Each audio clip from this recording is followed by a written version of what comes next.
Hello बच्चों, class 11th की physics में आज हम सब लोग दोलन में सरल आवर्त गति के आंकिक प्रश्न को पढ़ेंगे बालाजी पब्लिकेशन से। तो आप सभी बच्चों का हमारे अपने प्यारे से यूट्यूब चैनल आदर्श बालाजी सॉल्यूशन पर स्वागत है। न्यूमेरिकल स्टार्ट करने से पहले हम सब लोग फार्मूले सॉल्व करेंगे, फार्मूले देखेंगे कौन कौन से फार्मूले इसमें यूज में आएंगे। इसमें से पहला है, जब माध्य स्थिति से कोई कण एसएचएम करे तो y बराबर a साइन ओमेगा टी। कितने टाइम पर विस्थापन आया? t टाइम पर। a आयाम है और ओमेगा जो है वो कोणीय आवृत्ति या कोणीय चाल, जिसकी वैल्यू 2 पाई अपॉन टी होती है या 2 पाई f, क्योंकि बटे के t को हम क्या कहते हैं? फ्रीक्वेंसी यानी f आवृत्ति। और इसका एक व्यापक समीकरण होता है, यानी कण माध्य स्थिति से कंपन या गति ना करके आगे पीछे से कहीं से गति करे तो a sine omega T plus minus phi. ये जो फाई है ये कालांतर है, इसमें क्या है भैया? कालांतर। चलिए आगे देखते हैं अगला क्वेश्चन।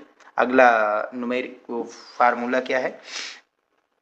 वेग, एसएचएम करते हुए कण का वेग किसी समय पर कितना होता है? a omega cos omega T, जहां a ओमेगा जो है इस वेग का अधिकतम मान है। अधिकतम मान कब होगा? जब विस्थापन क्या आएगा? 0।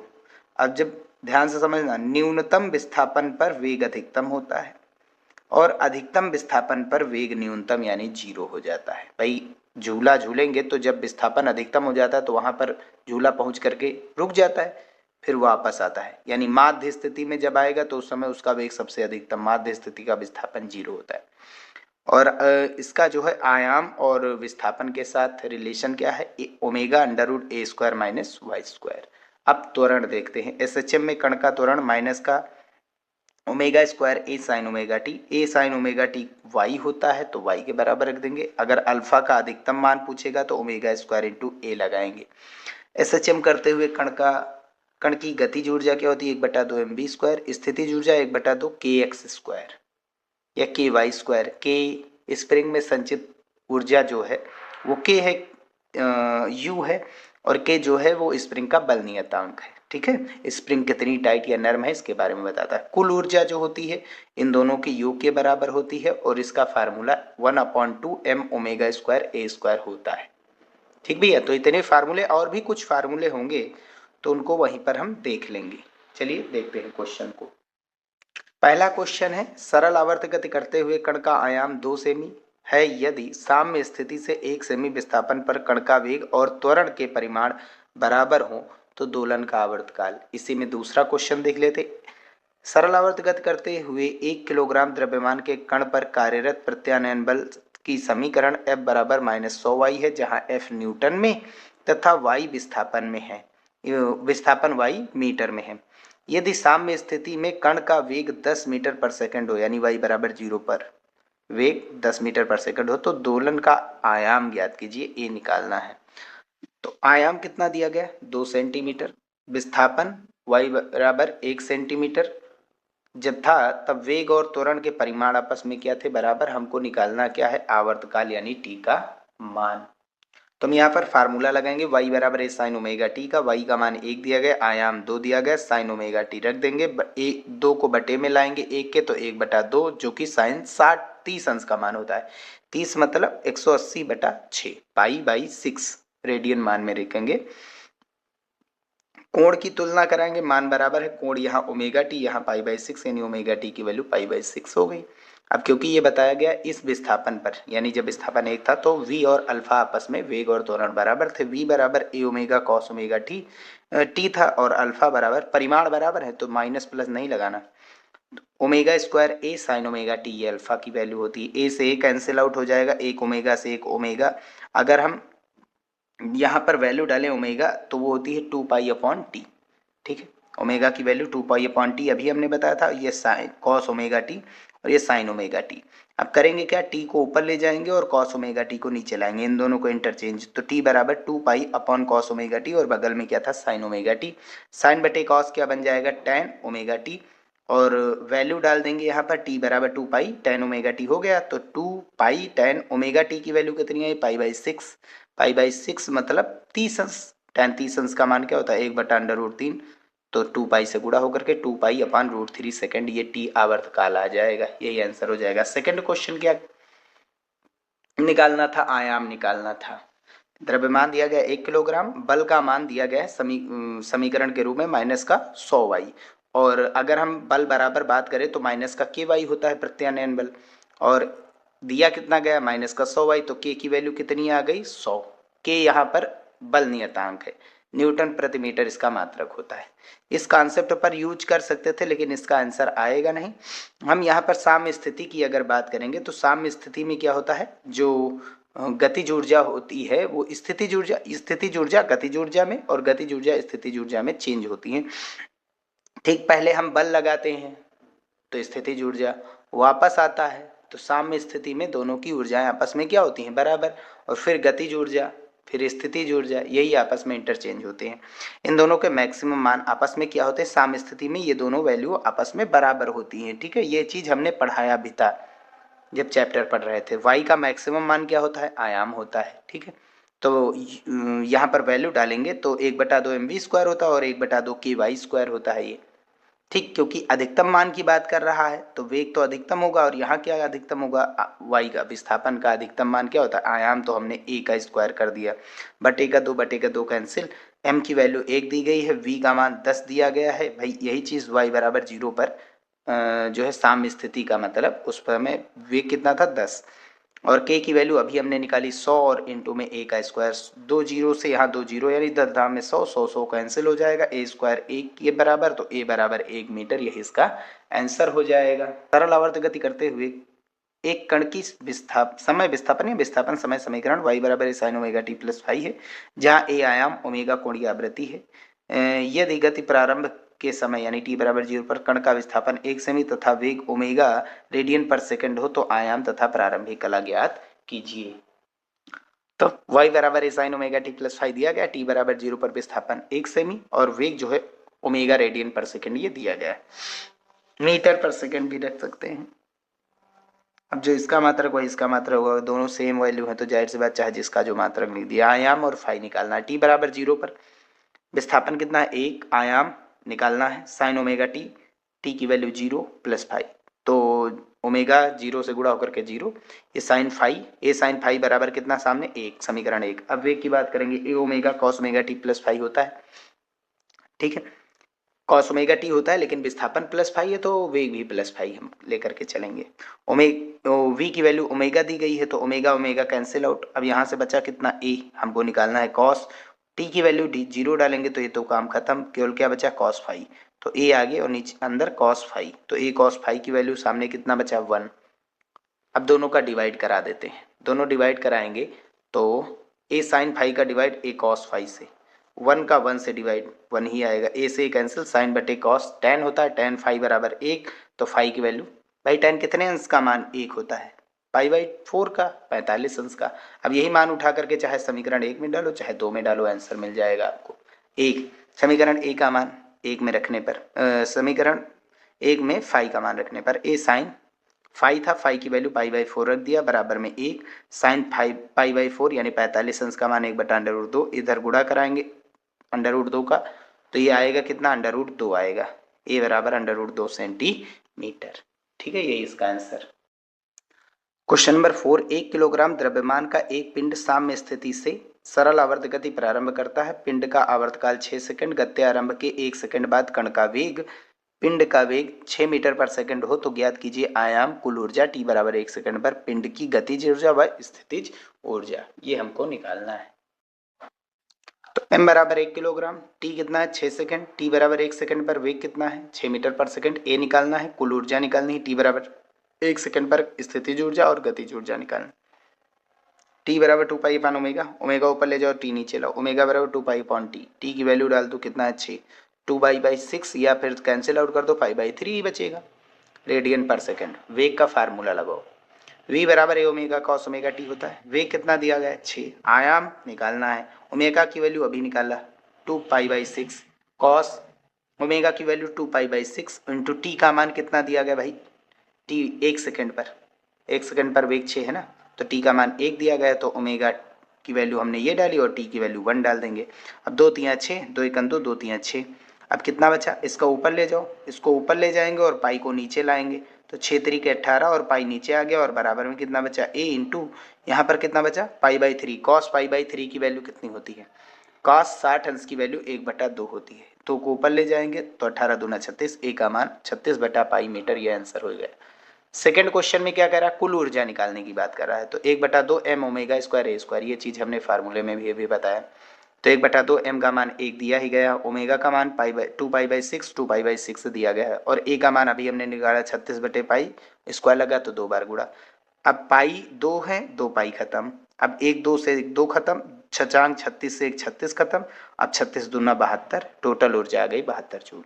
अब गतिज ऊर्जा 1/2 mv स्क्वायर होता है, 1/2 m का मान 1, v का मान 1 सेकंड पर कितना है, 6 दिया था, तो 6 का स्क्वायर, v का स्क्वायर है ना, 6 का स्क्वायर, 2 1 2, 2 3 6 और 6 3 18, गतिज ऊर्जा 18 जूल 1 सेकंड पर।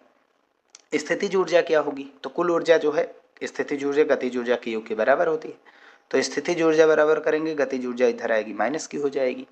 अब E की वैल्यू कितनी दी गई है, E की वैल्यू 72 और K की वैल्यू भाई हमने निकाला 18, घटाएंगे तो 54 जूल आ जाएगा, यही इसका आंसर हो जाएगा।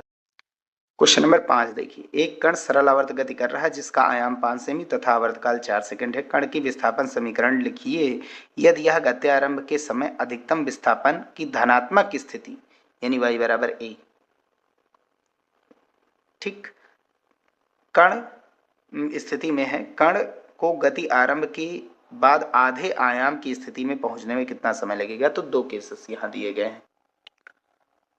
आयाम 5 सेंटीमीटर, आवर्तकाल 4 सेकंड, ओमेगा बराबर पहले निकालेंगे 2π/t, 2π/t की वैल्यू कितनी दी गई है 4, 2 1 2, 2 दूनी 4, अब ये होगी π/2, ठीक, क्योंकि कण अधिकतम विस्थापन से गति प्रारंभ करता है, तो जहां से शुरू करता है तो टाइम भाई जाहिर सी बात 0 लेंगे, और आयाम अधिकतम क्या होता है धनात्मक दिशा में, प्लस a होता है।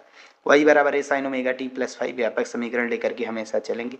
y का मान a दिया गया है, बराबर में a sin ओमेगा, ओमेगा रखा, t की वैल्यू क्या है इस समय 0 और प्लस का 5, तो साइन 5 की वैल्यू कितनी हो गई, सामने कैंसिल आउट 1 बचा, तो 5 का मान कितना भाई, साइन 5 का मान 1 हुआ, तो कितने अंश का मान 1 होता है, साइन कितने अंश का मान 90 अंश का मान, तो 1, या अभी ऐसे भी लिख सकते हैं साइन 5 बराबर 1, तो 1 कितने साइन अंश का मान होता है 90 अंश का, यानी π/2, साइन साइन हटाएंगे तो 5 की वैल्यू π/2 हो जाएगी रेडियन। अब y बराबर है साइन ओमेगा t प्लस 5 फिर से लगाएंगे और इसी में ये वैल्यू डालेंगे, तो y बराबर नहीं लिखा रहने दो, ठीक, a का मान 5 sine sine omega t, omega की वैल्यू π/2 है, ठीक, t प्लस 5 ये कितना निकाला π/2। अब साइन 90 अंश प्लस थीटा क्या होता है, कॉस थीटा होता है, और यही हो जाएगा आपका मान, व्यापक समीकरण, ठीक है, यही चीज आपको बताना था। अब आगे आयाम निकालना है, आयाम कितने, विस्थापन दिया गया है, आयाम का आधा, आयाम कितना था 5, 5 का आधा 2.5, कितने सेकंड में आएगा ये चीज बताना है। तो y बराबर a cos ओमेगा t, यही लगाएंगे भाई, जब व्यापक समीकरण ये है तो फिर यही लगाएंगे हम। तो a, y का मान कितना दिया गया है 2.5, a का मान कितना है 5 cos π/2, t लगा देंगे यहाँ पर, भाई ओमेगा की वैल्यू π/2 है रख देंगे ना, तो ये बटे में लाएंगे, तो ऊपर 2.5 नीचे 5, कितने बचा 1/2, 1/2 कितने अंश का मान होता है cos 60 अंश, 60 अंश को क्या लिख सकते हैं 180/3 π/3, तुलना कराएंगे तो ये π/2t और यहाँ पर ये cos π/3, तो ये आपस में इक्वल हो जाएंगे, पाई पाई खत्म, 2 ऊपर चला जाएगा, t बराबर 2/3 सेकेंड, तो 2/3 सेकेंड में जो विस्थापन है वो आयाम का क्या हो जाएगा आधा। 6 नंबर सवाल, एक सरल लोलक का आवर्तकाल 4 सेकंड तथा प्रभावी लंबाई 4 मीटर है, उसकी कितनी लंबाई कर दी जाए कि 1 मिनट में 30 दोलन करने लगे। सातवां भी इसी वक्त देख ले रहे, किसी स्थान पर मुक्त रूप से गिर रहा है यानी u बराबर 0, गिरता हुआ पिंड 4 सेकंड में 80 मीटर गिरता है, उस स्थान पर g का मान तथा 2.5 मीटर लंबाई के सरल लोलक का आवर्तकाल ज्ञात कीजिए। तो क्वेश्चन में दिया क्या गया है, समय 4 सेकंड, लंबाई 4 मीटर, ठीक है। अगला केस क्या दिया गया है, 1 मिनट में 30 दोलन करता है, 1 मिनट मतलब 60 सेकंड, 60 सेकंड में 30 दोलन, तो 1 सेकंड में कितना भाई, 60 सेकंड में 1, तो 1 सेकंड में 30/60, 5 पेन 25 के, तो 1 पेन 25/5 कैंसिल आउट करेंगे, 1/2 दोलन। 1 सेकंड में 1/2 दोलन है, तो आवृत्ति कितनी हो गई, 1/2 हर्ट्ज। 1 सेकंड में लगे दोलनों की संख्या, वही आवृत्ति होती है 1/2 हर्ट्ज। अब आवर्तकाल 1/आवर्ती के बराबर होता है, दोनों एक दूसरे के रेसिप्रोकल होते हैं, ठीक है। तो आवृत्ति 1/2 है, 2 ऊपर चला जाएगा तो t बराबर 2 सेकंड आ गया। इस 2 सेकंड आवर्तकाल, ध्यान से समझना, 2 सेकंड आवर्तकाल के लिए लंबाई क्या होगी उस धागे की, वही बताना है। तो t √L के समानुपाती होता है, तो यहाँ से इसको हम लिख सकते हैं T1/T2 बराबर √L1/L2, इस फॉर्म में लिख सकते हैं। T1 कितना है 4, T2 कितना है 2, रख दिया। √T1 पर L कितना है 4, T2 पर L निकालना है, वर्ग कर दो, यहाँ से कैंसिल आउट, 2 1 2, 2 दूनी 4, वर्ग करेंगे 2 का स्क्वायर 4, यहाँ से रूट हट जाएगा 4/L2, 4 4 खत्म। L2 को इधर ले जाएंगे तो L2 बन जाए, L2 की वैल्यू सामने कितना आया 1 मीटर, यही आंसर हो जाएगा। तो 2 सेकंड के लिए धागे की लंबाई कितनी होगी, 1 मीटर होगी। 7 नंबर, मुक्त रूप से गिरते हुए पिंड के लिए, भाई मुक्त रूप से गिर रहा तो u बराबर 0, और विस्थापन क्या होगा, यानी s h के बराबर ऊंचाई की बात करेंगे, और समय कितना है 4 सेकंड, g का मान निकालना है। तो s बराबर ut plus half at square, s किसके बराबर, h के, ut plus half gt square लगाएंगे क्योंकि ऊर्ध्वाधर गति की बात हो रही है। तो s बराबर h रखते हैं और a बराबर g। अगर नीचे गिर रहा है तो ये प्लस में रहता है साइन, ऊपर जा रहा है तो ये साइन माइनस में होता है। तो g h का मान 80, u का मान 0 होता है, t का मान 4 दिया ही गया 1/2, g का मान निकालना है, t का मान दिया गया 4, का स्क्वायर कर देंगे, 4 चौक 16, 2 1 2, 2 8 16, 8 1 8, 8 10 में 80, g बराबर 10 मीटर पर सेकंड स्क्वायर। l बराबर 2.5 मीटर दिया गया, t निकालना है, तो जाहिर सी बात सरल लोलक का आवर्तकाल 2 पाई √L/g होता है। तो 2 पाई की वैल्यू 3.14, √L, L कितना है 2.5 और अपॉन g कितना आया 10। अब ध्यान से समझिए, ऊपर से पॉइंट हटाएंगे नीचे 0 बढ़ गया, ठीक। अब 25 रूट के बाहर आएगा तो 5 बचा, और 100 रूट के बाहर आया तो 10, 0 हटाएंगे पॉइंट आ गए तो 0.5 आ गया। 0.5 का 2 से मल्टीप्लाई कराएंगे तो 2 पंची 10, एक अंक आगे दशमलव यानी 1 आएगा, ठीक। अब 1 का गुणा 3.14 से करेंगे तो इतना ही तो आंसर आएगा, ठीक है।